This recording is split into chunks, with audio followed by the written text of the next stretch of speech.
is Wednesday, new month. It is November 3rd. Welcome to the Inner Circle podcast. How's everyone? What's going on, Melanie? Hello, November people. I'm How are still you? I'm still thinking about Halloween. So I'm like recuperating from Halloween, even though I didn't do shit but eat candy. How are you, Charlie? I'm good. I'm good. It's been a busy week, a weekend, as you know. But first, because Freddie's a good friend of the family, and I know he's gonna want to chit chat about this weekend with us. Let's introduce. We have special guests. This has been in the making for a while to Mhm. have Freddy Sanders on. He is a performance coach. He is here to join us today, chit chat it with the circle. Welcome, Freddy Sanders. How are you? Thank you. Thank you for having me. I'm super excited to be here finally. It has been a long time coming. I definitely want to take a quick moment to acknowledge all of the guests, all the amazing guests that you've had over the past year that have paved the way for me to be here today. So I'm super excited. Awesome, awesome. And yeah, we were just talking about this weekend was super busy. My brothers came down and I don't know, Freddie, I'm gonna let you tell the people out there how you and I know each other. So let's you take it away. Okay. So, so you and I know each other through your younger brother, Jose Flex Diaz, who I first met. He was the first of the Diaz clan that that I met, and so Flex and I met.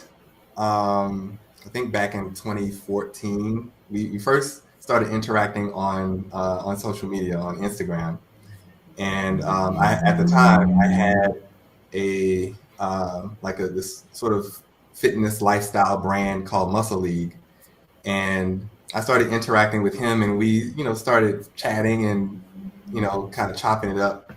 And so at the time I was doing a lot of photography work and stuff, shooting athletes at bodybuilding shows and things of that nature.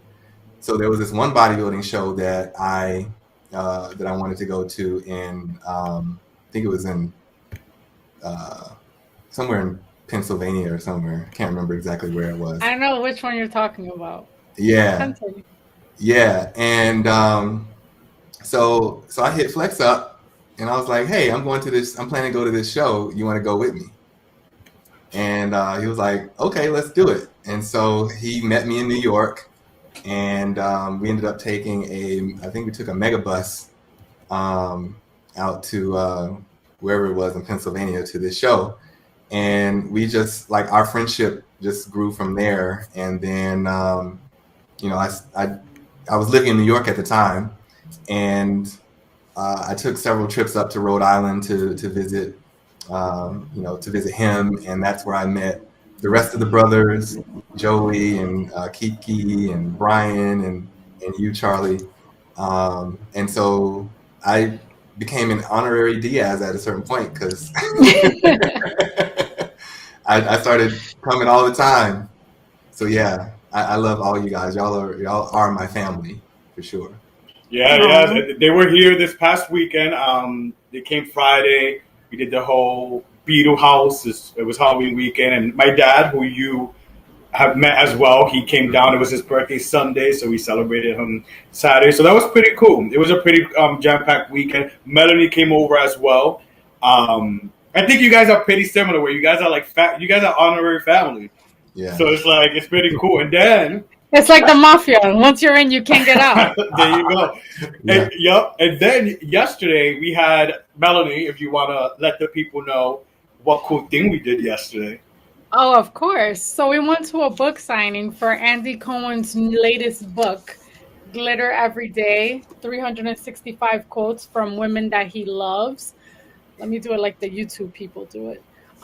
We basically went and just had a kiki with Andy Cohen. It was a small intimate show.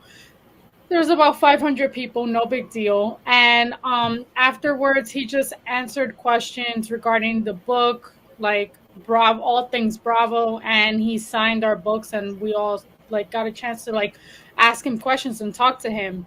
He was really cool. He was very fond of Charlie. Who isn't?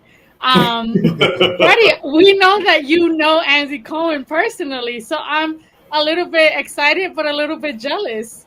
Can you tell me how it was going to watch What Happens Live? Because that's my dream. Like, I'm about to become a Make-A-Wish kid so I can go to watch What Happens Live.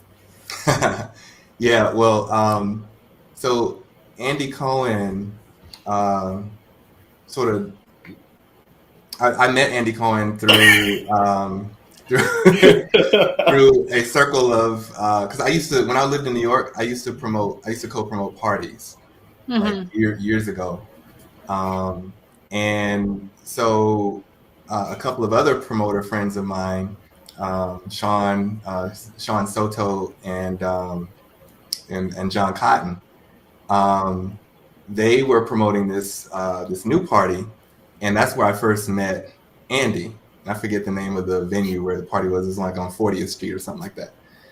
And I first met Andy at this party, and he walked in, and I was standing there, and he was just kind of like giving me the eye the whole night. He likes to swirl. From what he told me last night, I'm here for the swirl. So I noticed him giving me the eye, and I was like, really, Andy? Okay. So I asked to take a picture. So we took the picture, and I posted it on Instagram, and I tagged him on it. And so he saw the post, and then he sent me a DM. And I forget what I said on the post. I think I said something about, I jokingly said, I think he was feeling me or something like that. And then he sent me a DM and said, I was definitely feeling you. So 6 degrees of separation. Right. My pearls, my imaginary pearls. Yeah. So but we do have a similar look a little bit. I'm Freddie. You just taller, but just a little. We could be cousins, like third cousins, second cousins. Yeah. You got a little Puerto Rican in you, Freddie.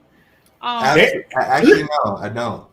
Listen, he could go for a Dominican up here. Well, he was living in New York, so Yeah. I'm sure you got Dominican all the time. I got that all the time. Yep. All right, but let's get into getting to know Freddie and everything. You're a coach, so you were living in New York, as you said. Now you're living in Texas. We're not gonna say what part. We don't need any stalkers stalking you, but let's talk about your life transformation and journey and what led you into the coaching transition. Yeah. Well, first, so I lived in New York for about 12 years, and I enjoyed every minute that I was in New York. And there was a period where you couldn't pry me away from New York. Like, New York was everything. And in a lot of ways it still is. But it got to a point as I was growing and evolving and approaching my 40s. I'm 41 now. Black as on crack. Thank you. For real, he looks good. Bless you. But as I was approaching my 40s, I felt like my time in New York was coming to a point of completion. I grew up in Louisiana. I'm originally from Louisiana. I was born in New Orleans, raised in Baton Rouge, Louisiana. And so I lived the majority of my life in the South. And then I moved to New York back in 2007. And again, it was an amazing experience. But then, like I said, as I approached my 40s, I began feeling like, almost like I was suffocating. Because New York is a lot. It's a lot to live in the city. And I lived in Harlem. So that was a lot. That's a lot good and a lot of bad, but right. So I was feeling like, it was time for a change, a time for a transition. So, I explored different options for cities that I wanted to, potentially move to. I considered Atlanta.